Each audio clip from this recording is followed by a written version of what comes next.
Good morning.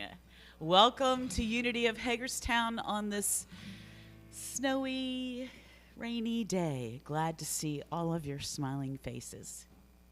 Oh,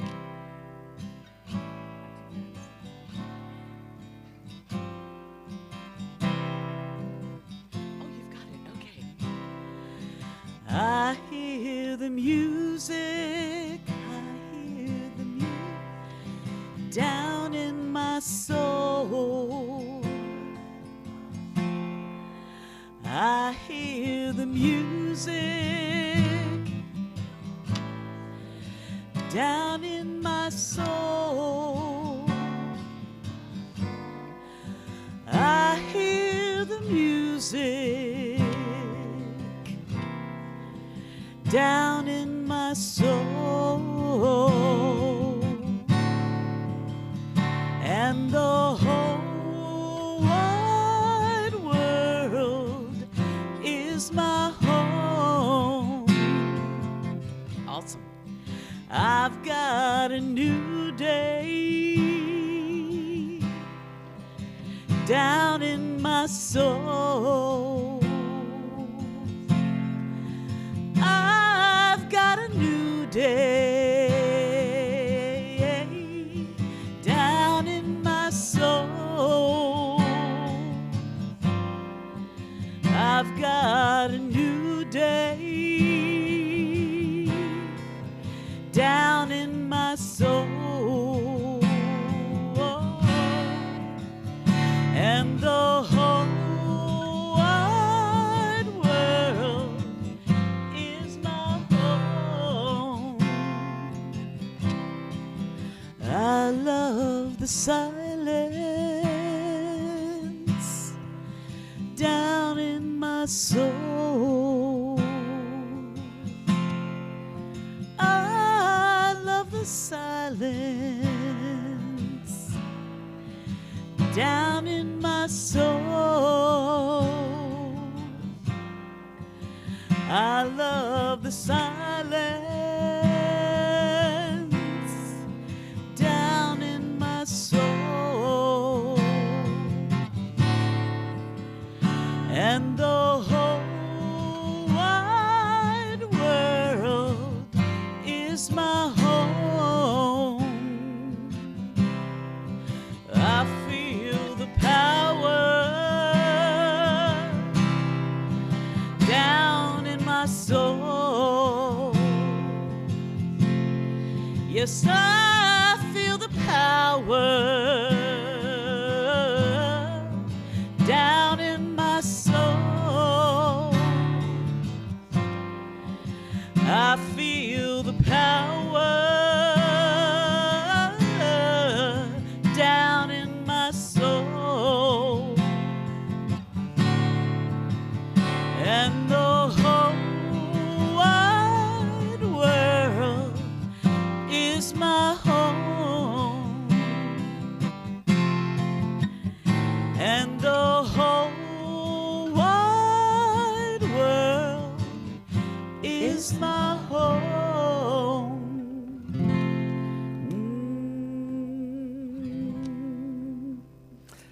Thank you, Brett and Patty. What a great way to start our service. And welcome, everybody. It's good to see each and every one of you. Welcome to those who are viewing online. We're always happy that when you join us. Actually, we're kind of happy, all the time anyway, I think. So we have a quote here from Jesse Jackson. At the end of the day, we must go forward with hope and not backward by fear or division. Now I invite our prayer chaplain, Diane Morgan, to come up and lead us in our opening prayer. Good morning. Let us take a deep breath and center ourselves and feel the love within and the love we share with others. To feel that light within ever glowing and radiate that light to others. And be thankful for this day, for the rain nourishing the land. As we get ready for this lovely service to to learn and grow even deeper into our spirits and share it with our country, our world, our neighbors. As we say thank you, it is so. Amen.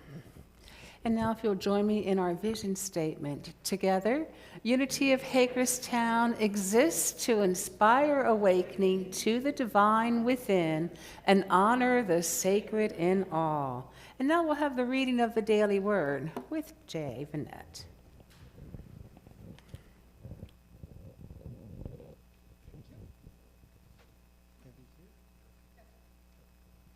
Good morning. The word today is release. So many things shaped my beliefs over the years.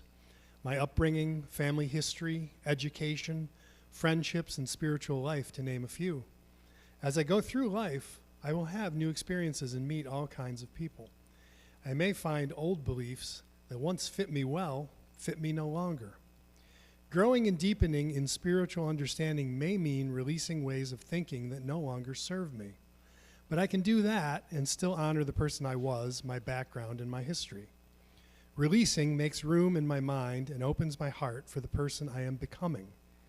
Releasing my old beliefs readies me for a future of growth and evolution. And the reading today is from Jeremiah 44. Now look, I have just released you today from the fetters on your hands. See, the whole land is before you. Go wherever you think it good and right to go. And we can all say this together. I release old beliefs as I grow and evolve. Let that settle in your heart space for a moment.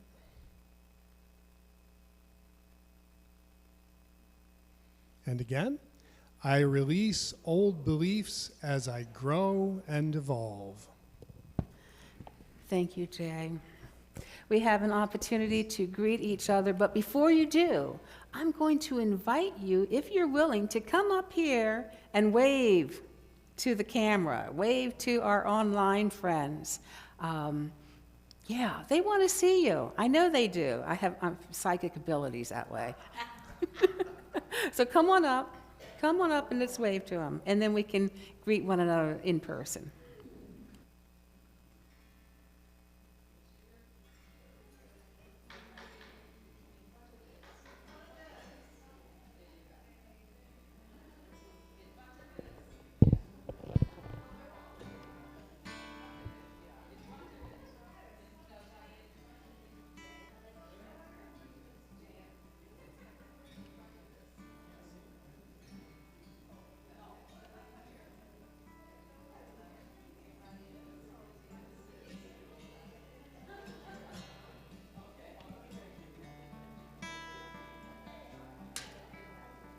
Well, and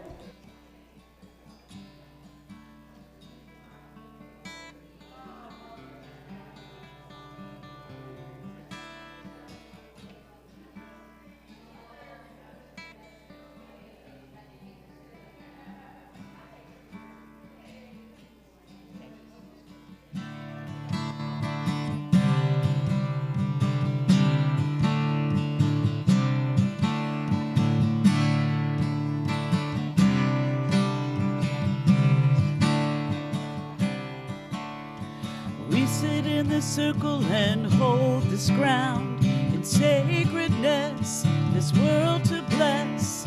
We sit in the circle and pass around our thankfulness, our thankfulness. Oh, Spirit of life, we give our thanks to you. Oh, Spirit of life, we give our thanks.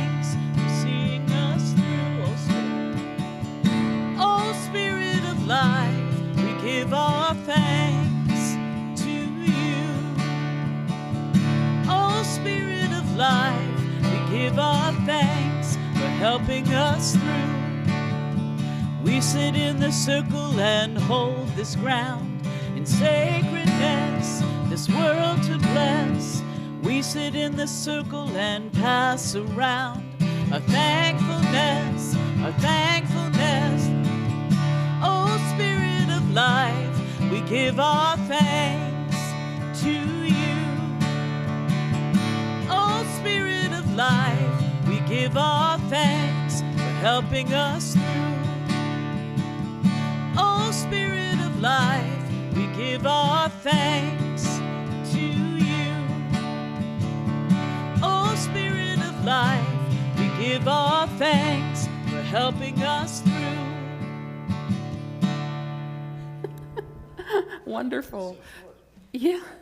You know, and next time I need to set the chairs up in a circle, but we can think of ourselves as all in a circle anyway, so. Okay, so we are here today, and we are at the conclusion of this wonderful series based on this book. We were made for these times, 10 Lessons for Moving Through Change, Loss, and Disruption by Kyra Jewel Lingo. If you haven't read this, I highly recommend it. What you're going to get today is kind of an overview of the entire book in 20 minutes or less. But I'm going to review what we've looked at the first 5 weeks of this study, and then move into the conclusion of the book with the meditation. Okay.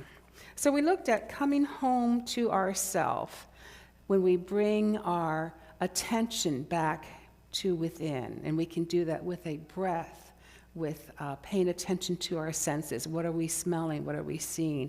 It's embodied presence. It's that place of peace, of acceptance, of creativity. It's that place of welcome within each of us that we could call the presence of God. We could call our higher self. We could call, the Christ consciousness. It's knowing that we are here now and that there is deep wisdom to access in this place at all. Lingo tells us it's especially tempting in times of transition and challenge to abandon our homes, to leave our territory in search of answers, perhaps by worrying about what will happen in the future. This is precisely the moment when we need to return to the present moment, feel our bodies, and take good care of ourselves, because the future is made of this moment. Things like stress and worry, tension, they accumulate in our bodies, causing dis-ease. And they can also lead to psychological illness as well. When we bring awareness into the equation, when we return home to ourselves, we have access to that peace within, that calm within. And the beauty is our home is always there waiting for us. A mindful breath can bring us home. Once we're there in that present moment, in that body awareness, in that home within ourselves, we can rest back and trust that the answers will come. Not as easy as it sounds sometimes, because we like to be in control, right? Nouwen tells us to wait open-endedly is an enormously radical attitude toward life. It is trusting that something will happen to us that is far beyond our own imaginings. It is letting God define our life, living with the conviction that Spirit shapes us according to its love and not according to our fear. The spiritual life is a life in which we wait, actively present to the moment, expecting new things will happen to us, new things that are far beyond our own imagination. So, when we're faced with a challenge, with a problem, it does tend to consume us mentally. And perhaps you've experienced being awake all night because we can't think of anything else. We're just on the hamster wheel trying to figure things out. Has that ever helped anybody? It doesn't help me, staying up all night. Thich Nhat Hanh, that wonderful, beloved teacher, would say, don't try to figure out the answer by thinking about it. In other words, just going around in circles mentally is not going to help. The deeper questions in life have to be asked and a deeper state of consciousness. They're resolved not on the level of mind, but in the level of spirit, a deeper part of our consciousness. Lingo tells us, consider this big question as a seed planted in the soil of our mind and let it rest there. Our mindfulness practice in our daily lives is the sunshine and water that the seed needs to sprout so that one day it will rise up on its own, in its own time, and then we'll know the answer to our question. Rest and trust that the answer will come. When we recognize that worry and fear are not helping us, that can be a signal to do something differently, right? Instead of staying on the hamster wheel, go home to our heart space, to our home within us, to that place of peace, that place of calm, anchoring ourselves in the body with the breath. And then Lingo states, we'll find the solidity of the home inside us, which is capable of helping us find our way, if only we let it. And we can let go of trying to figure out the future in our heads. It requires us to kind of hang out in that state of uncertainty, that state of unknowing, though, and letting go of attachment to a particular answer, letting go of control of the situation, letting go of that mental exercise that we always like to embrace. It means embracing instead the not knowing, that place of uncertainty, and trusting that the gifts will come. The practice of acceptance is particularly powerful in challenging times. We can rant and rave that life isn't fair, that this shouldn't be happening, or perhaps we believe that if only I had done more, if only I had, planned a little bit better, then I could stay in control and I wouldn't feel so overwhelmed. My life would remain smooth if I had just done more. But challenges are a part of the human experience. We need suffering, Han tells us, in order to see the path. If we're afraid to touch our suffering, we will not be able to realize the path of peace, joy, and liberation. Don't run away. Touch your suffering and embrace it. Make peace with it. It's easy to kind of distract ourselves from what we're feeling, right? The suffering that we're experiencing. But we can recognize that, like seeds in the basement of our subconscious, we can grow thoughts that are destructive. We can also grow thoughts of mindfulness, of compassion. We have the ability to choose which seeds to attend to. Lingo tells us every minute we spend consuming or expressing anger makes the seed of anger in the basement grow slightly bigger.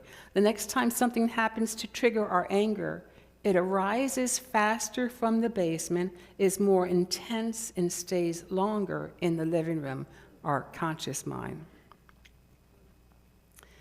If we keep allowing that seed of anger to be watered either by what's going on around us or our own thoughts, we get stuck in a toxic loop that makes that seed grow bigger and bigger, and we become triggered quicker and quicker. We get in a pattern of constantly being angered by even small things that may not have bothered us previously. Here's the good news. There are other seeds in the basement. We can attend to the mindfulness seeds, the seeds of awareness, and we can nurture these seeds with our spiritual practice, with our attention by choosing to. A breath, bringing us back into awareness. And immediately when we take that mindful breath, we can feel soothed in that moment. So it may be that you take another breath after that, and another deep, mindful breath after that.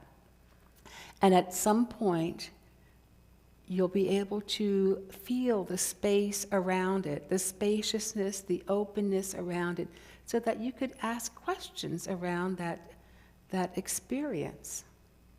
Not necessarily why is this happening to me?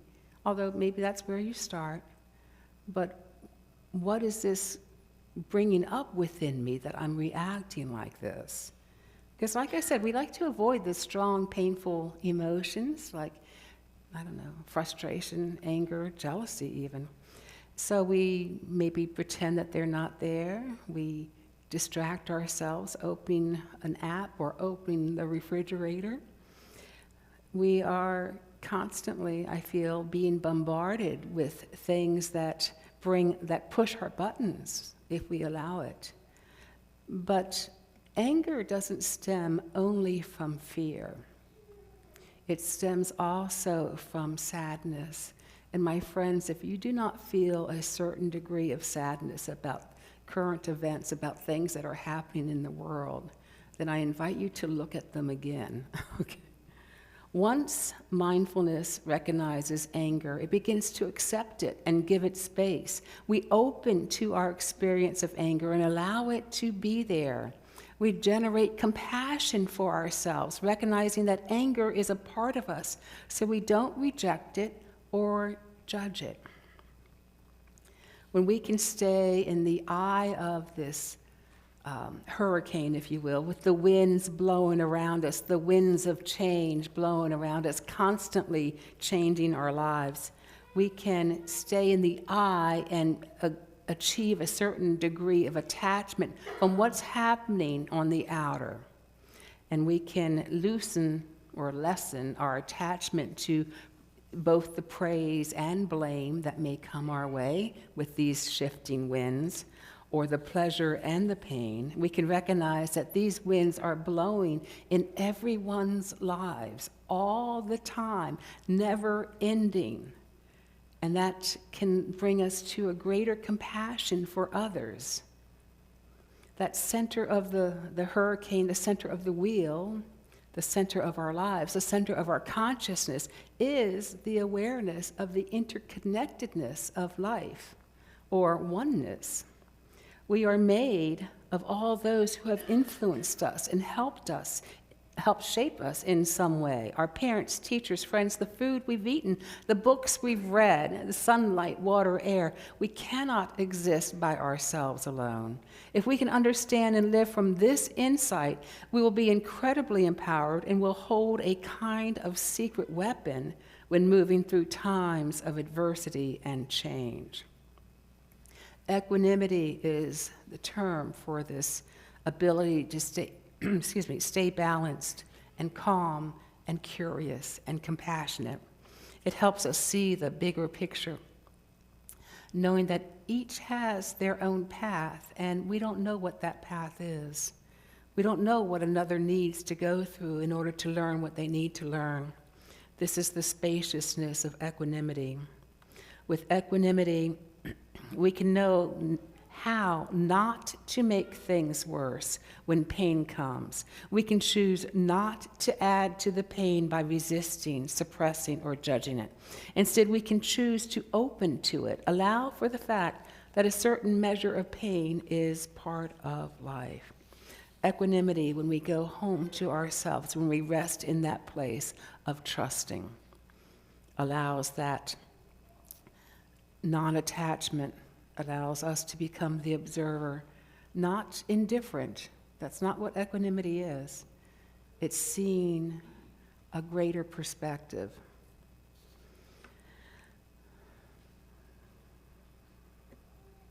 With equanimity, we can know how not to make things worse. Equanimity keeps us grounded so that we don't get burnt out in our efforts to care for others or to care for our environment. In the light of political violence in the U.S., how do we relate to these forces with clarity and fierce compassion, calling those involved to justice without dehumanizing them? Equanimity can help us not discriminate and let go of the tendency to see ourselves as separate from others. Equanimity loves all equally, no discrimination, not due to political party, not due to religion, not due to race. So we may be holding on to the belief that in order to feel happy, we have to have no suffering in our life. We're either full of joy or full of sorrow. We forget, though, that we are complex beings. We have the ability to hold more than one thing at a time. Perhaps you've had the experience of going through a challenge and you realize that there's something there that you can still be grateful for, something that still can bring a smile to your face. Even in the midst of winter, we can look for signs of spring, even if it's just a seed catalog, right? So nurturing the good, looking for the good, is crucial to our well-being and balance and resilience in the face of change and tumult. We look for the good. Whatever seeds we water in the basement are going to grow. And when we nurture the wholesome seeds, the unwholesome ones shrink all by themselves without us having to do anything directly to weaken them. Also, when wholesome seeds like compassion and mindfulness and peace sprouts up, it stimulates other beautiful wholesome seeds in our consciousness as well, making them all stronger and more robust. That's a great advertisement for doing that. So Lingo suggests 5 practices that have been scientifically proven to increase happiness for everybody. There was like no one who did these practices that didn't have an increase in happiness. And some of them you probably do already. But let's go over them. The 5 happinesses: meditate or pray daily, exercise daily, be aware of 3 new things for which we are grateful every day, do a random or conscious act of kindness, journal about a happy moment from the day. 5 happy things, 5 things proven to be effective in increasing happiness. So I'm going to invite you to consider this. Which of these evidence-based ways to generate happiness is most appealing for you to bring into your life? Maybe you're doing some of them already, right? Maybe you're praying and meditating daily, but you could add 1 more or even 2 more and become a little bit more happy. So think of that. Think of why you want to bring that one resonates with you, and see if you're willing to commit to that, and then share it with the neighbor. You knew that was coming, right? So go ahead and take a minute and then figure that out and share. And we'll give you a couple minutes for that. And for those who are watching online, I'm challenging you to do the same thing. Which of these 5 effective ways of increasing happiness are you willing to do? Do you want to be more happy? I mean, that's the question, isn't it? You know, do we want to be more happy, or are we kind of used to our, unhappiness? Do we want to stay there? So, okay, go ahead, talk amongst yourselves, and online friends, go ahead and put it down in the comment section. I would love to hear from you and support you as you do this.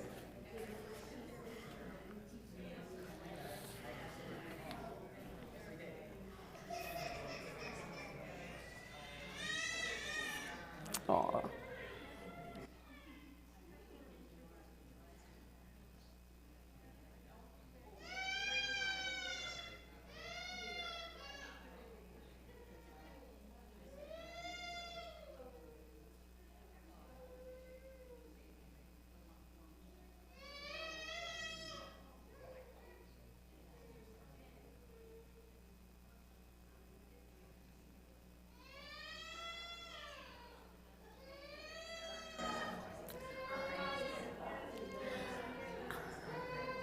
Okay, my friends,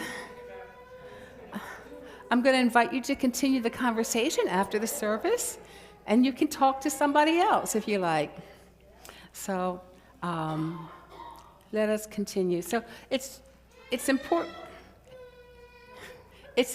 to know that we can open our awareness to happiness, the happiness that is already within us. We are capable. We've heard it said a million times, happiness is an inside job. And these are ways in which we can bring it about. It's not conditional on outer events. So in this way, we live our life in such a way that we are creating a beautiful past, as Thich Nhat Hanh would say, and I kind of love that. Lingo tells us even in times of hardship and transition, we can look for ways to bring joy and delight to ourselves and others in the present so that we can create a beautiful past. We can remember what we are grateful for, and even in the midst of great trouble, we can find what is not going wrong. We live in times of rapid change, and as I said, a time of overwhelming frustration or anger, perhaps. Most of us may have felt like they've lost a little bit of control over events, yet we have within us everything needed to do what is ours to do to make a difference as we learn to go home within again and again, trust that guidance will come, letting us know what is ours to do, trust what is emerging from that deep well of wisdom, and grow in understanding that there is only one Spirit expressing in a multitude of ways. I'd like to close with these words from the Hopi Nation. There is a river flowing now very fast. It is so great and swift that there are those who will be afraid. They will try to hold on to the shore. They will feel torn apart and will suffer greatly. No, the river has its destination. The elders say we must let go of the shore, push off into the middle of the river, keep our eyes open, our heads above water. And I say, see who is in there with you and celebrate. At this time in history, we are to take nothing personally, least of all ourselves.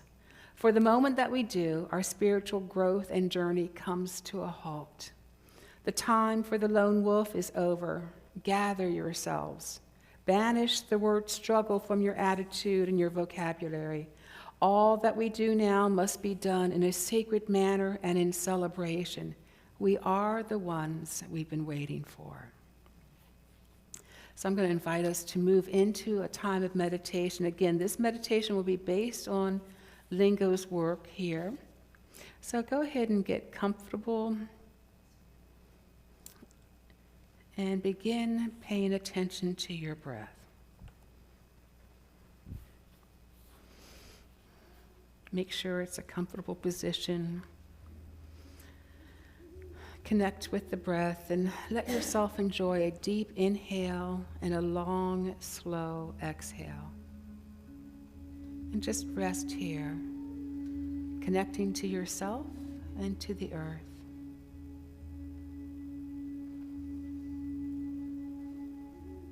See yourself moving through a challenge or transition until you reach the other side of it. See how you'll look and feel when the storm has settled, confident, at peace.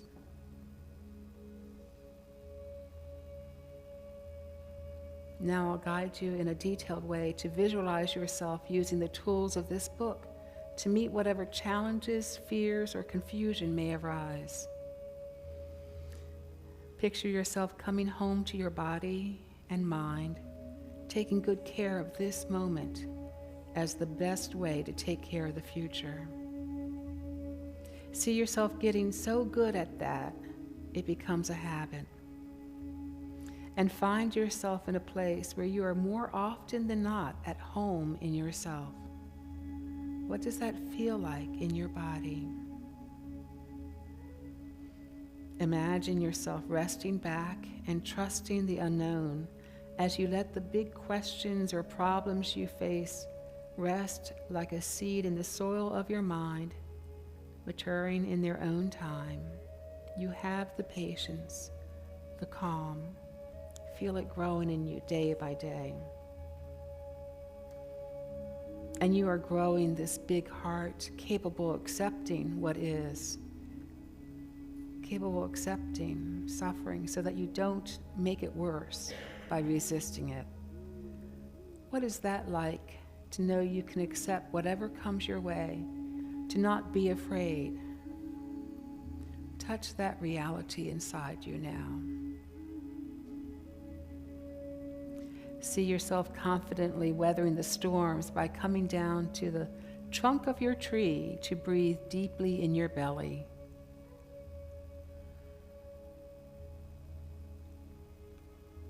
Experience confidence now, down in your bones, knowing you have many tools you can rely on to see you through whenever you need them.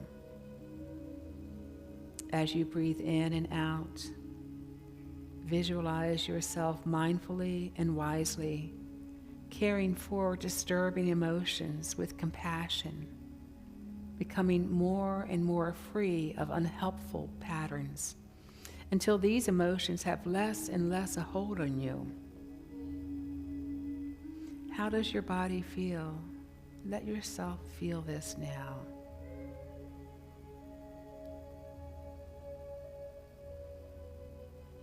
See yourself remaining unmoved by the tumult of the winds that blow around, swayed neither by praise nor blame, remaining in the center, going beneath the surface of the waves to touch the peace and vastness of water. How does it feel to move through the world when you understand you are not a separate self, but full of everything? Notice the clarity and the peace this can bring. Picture yourself now with a calm smile on your face as you think of equanimity and inclusiveness that doesn't attach or cling. How does it feel to know you can trust yourself, to know you can always find a way to be more and more at ease with the conditions of your life?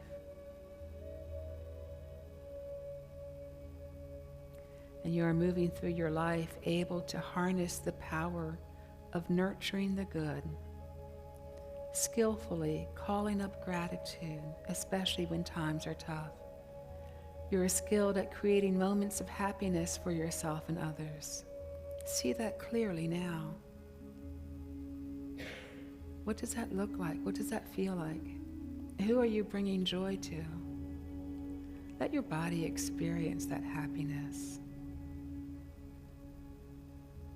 And then see that everything you have experienced in your life has led you to this moment, which is exactly where you need to be. You were made for these times, to meet this moment as it is, whatever it brings. You have everything you need to do that. Feel that confidence, that ease. Take a few minutes, few moments to be in this place, on the other side of your difficulty, as fully as you can.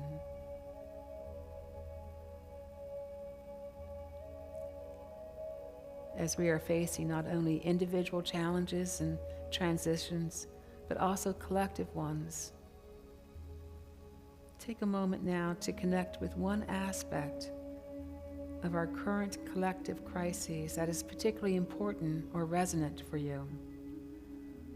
Maybe it's connected to how humans are harming the earth or oppressing each other. Maybe it's related to perpetual wars or the suffering of refugees or immigrants, systemic racism or crushing poverty. Feel the weightiness of whichever issue you have chosen. And now, just as we did for the personal challenge, see in your mind's eye what it would mean for the collective to address this difficulty with wisdom. Visualize what real freedom, justice, and compassion would look and feel like if this crisis were resolved, deeply understood, and no longer perpetuated. Reparations made, repentance offered on a global scale, wealth equitably shared, reliable structure set up that would offer true safety, lasting peace, and profound healing for all, human, all species, and for the earth herself. Open to the possibility that this could exist, and notice how it feels in your body. And now imagine that you can contribute to this. We were made for these times in every way.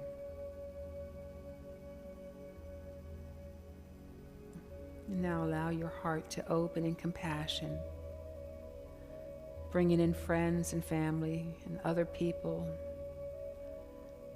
knowing that we are all connected. And while circumstances may be different, the experiences of confusion or overwhelm or anger or sadness are common to us all. Silently send them this blessing. May you be well. May you have all that you need to go through the difficulties you are facing. May you trust and let go. May you rest in your true home. And then if you like, place a hand over your heart as you say this to yourself. May I be well. May I have all that I need to go through the difficulties I'm facing. May I trust and let go. May I dwell in my true home.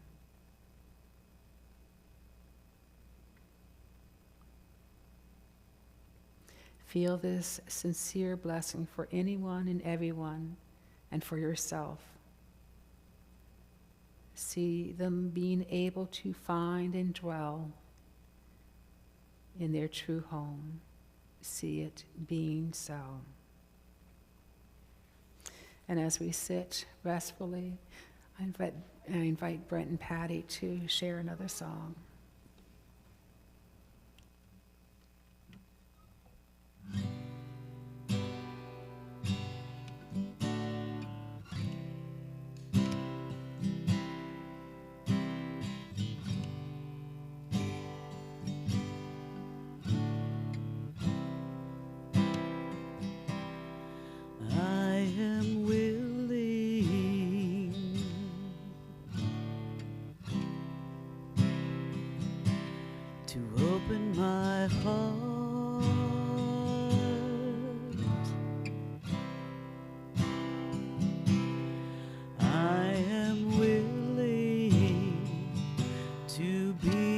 Change I wish to see.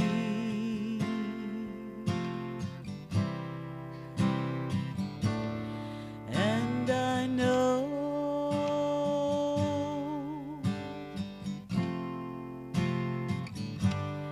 that it's all love.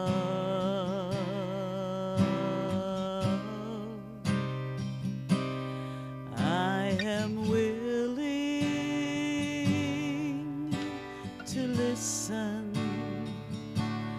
to that still small voice in me.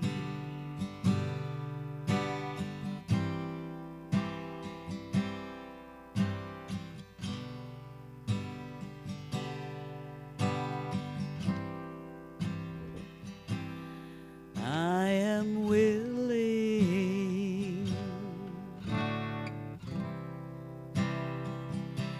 to open my mind.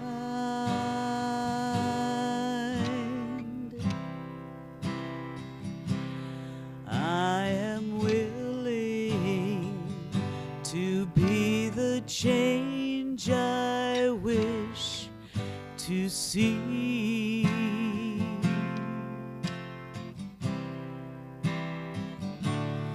And I know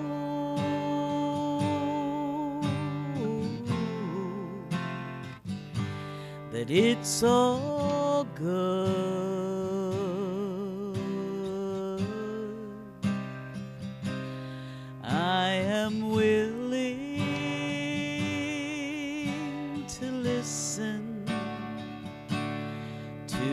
that still small voice in me.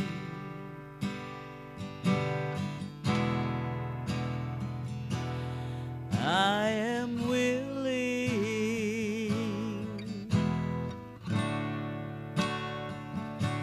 to open my life.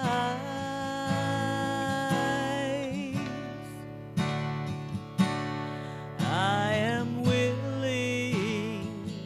to be the change I wish to see.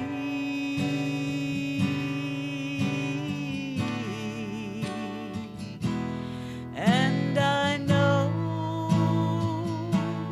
yes, I know that I can trust.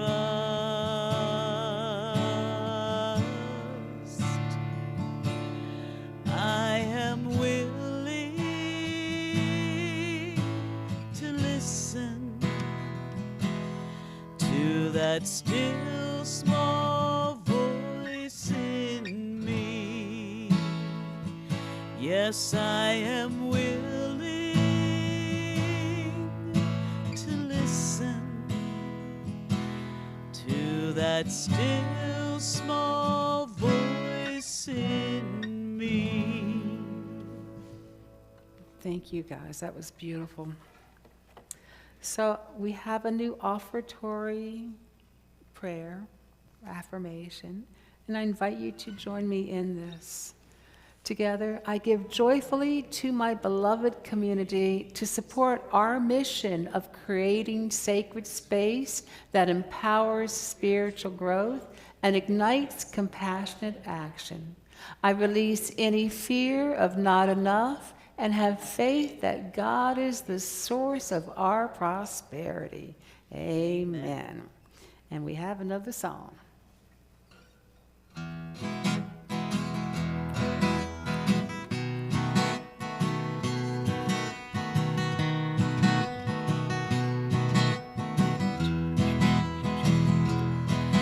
I'm thankful for the morning that brings me a brand new day.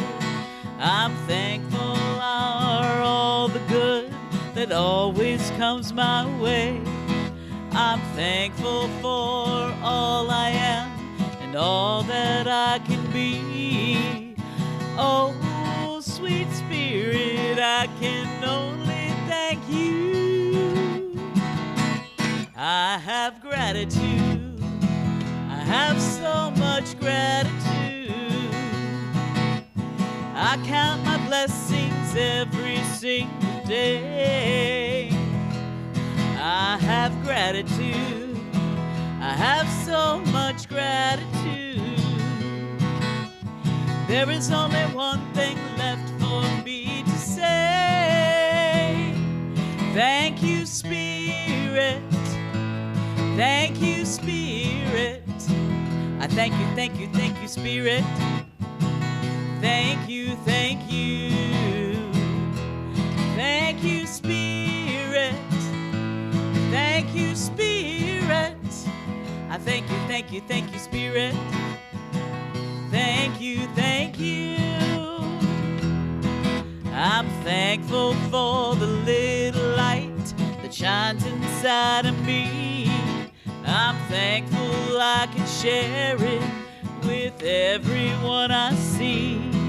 I'm thankful for the joy and love, all I know is true. Oh, sweet Spirit, I can only thank you. I have gratitude, I have so much gratitude. I count my blessings every single day. I have gratitude, I have so much gratitude. There is only one thing left for me to say. Thank you, Spirit. Thank you, Spirit. I thank you, thank you, thank you, Spirit. Thank you, thank you. Thank you, Spirit. I thank you, Spirit. Thank you, thank you. I thank you, Spirit. Thank you, thank you. Cha-cha-cha. Thank you, Brent and Patty. Have a safe trip home. We appreciate you. We love you so much. And we love your music, too. And you're leaving just in time before the announcement, so grab some flyers on your way out. Okay. Okay, yeah, we do have a few announcements. This is One Active Church, and I love that. I love that. You know, you guys come up with so many creative ways to get together, to build community, and to have fun, and to learn more about principle, too. So, let's go. Coming up on the 28th, the coldest night of the year walk is happening. This is to raise money for the cold weather shelter reach. You do not have to walk. If you want to support the Unity Hagerstown team, go onto the website and scroll down until you see our team and donate under that team. We have an amount we are trying to raise, so I think we can get it done. And if you want to walk, you go to the same website and sign up for the Unity Hagerstown team and walk with us, yes. So it doesn't mean that you walk 10 miles, you walk, it's a loop, so you can walk 1 mile, you can walk 3, it doesn't matter, you know, it's up to you how far you walk. And then we have the workshop next Sunday after church, the Practical Self-Defense, facilitated by Scott Hall. This is a love offering basis. It's to make you more aware of safety, and there are some few physical defensive moves I think he's going to help us with as well. I did this. I really don't know if that's one or not. It's like, okay, Zion Soup Kitchen, there's a sign up going around if you're able to serve or able to contribute some food. It's always appreciated. And bring those things in next Sunday, please. Chili cook-off and pie bake-off. One of my favorite Sundays is next, the 8th of March. And, you know, this is a very competitive thing, okay? So if you think your pies are good, bring them on. You know, the champion last year, I believe, was Kirsten, is that right? Yeah, I think that's right. And we've had Jan and a number of others who have won before, and the chili is just as competitive, right, Carol? Yeah, so it's free to enter, $10 to be a discerning judge, which allows you to eat as much as you want, okay? And then our 12 Powers year, the study that's going on this year, just a reminder for those, it's every second Tuesday. This will be via Zoom. And we have a new event coming up 2 times during Lent, Meeting Jesus at the Table. It is a vegetarian dinner along with a metaphysical look at one of the times that Jesus had food around him. Okay, so the first time we're going to look at the loaves and the fishes. What does that mean metaphysically? How can we apply that to our lives? That's the discussion we'll have after dinner. And please sign up for that because we need to know how many people are coming, so how much food to prepare. And that, I think, I put on the flyer $10, but it's really a love offering. So, and then finally, we have a prayer vigil coming up. This is being offered through the Eastern Region of Unity, and there are flyers back. Well, actually, I think I have all of them here. If anybody's interested, I'll pass them out. But it's the prayer vigil is via Zoom, and you can sign up just so that the Eastern Region knows how many people are attending, or if you can hold it in your consciousness. It's an ecumenical interfaith. Communities in the DC area are having a public witness in collaboration with Public Witness for Immigrant Justice, okay? So the Eastern Region, if you're able to go to DC and be part of it in person, that's great, and I can give you more information, or join us on the Zoom prayer vigil. So, or just join us in consciousness, okay? All righty, so we're gonna say goodbye to our Facebook, oh, yeah, go ahead. I just wanted to remind everybody that we have these pins for volunteer appreciation. We have a little pin in the back.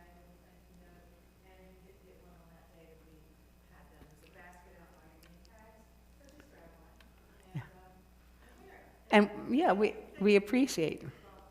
Yes, yes, thank you, Mary. I told you to raise your hand because I knew I would forget. Thank you. So now we'll say goodbye to our Facebook friends. We love you. We are so happy that you're part of this community. Thank you.